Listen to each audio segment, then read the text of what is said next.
In today's video, I'm going to teach you how to view your Quillbot history. If you use Quillbot to paraphrase or write, the history view is a simple way to revisit earlier work and keep track of what you changed. I'll walk you through it in a clear, quick flow with a few helpful tips. First, open your preferred web browser and head to the Quillbot website. If you have an account, sign in so your activity is tied to your profile. Without that, saved sessions may not appear or may be limited to your current device. Next, open any Quillbot feature. For this walkthrough, we'll use the Paraphrasing tool. Once the paraphraser is open, look toward the upper right area of the interface. You'll see a History option. Click it, and a panel will open showing your previous sessions. Inside History, you can scan the list to find the document or session you want to revisit.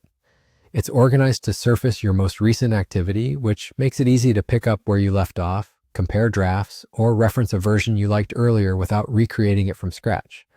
A quick note on access: the history feature is available for premium users.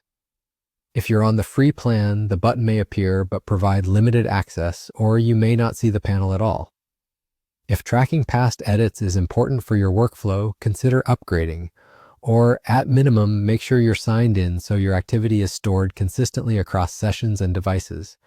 If you click History and don't see what you expect, try refreshing the page, confirm you're signed in to the correct account, and check your internet connection. Interfaces can evolve over time, so the button's exact placement may shift slightly, but it will remain in the top area near your workspace. And that's it. Go to Quillbot, open a feature like the Paraphrasing tool, click History in the upper right, and review your past sessions. This small habit saves time, maintains consistency in your writing, and helps you track changes with confidence. It also reduces the chance of duplicating work.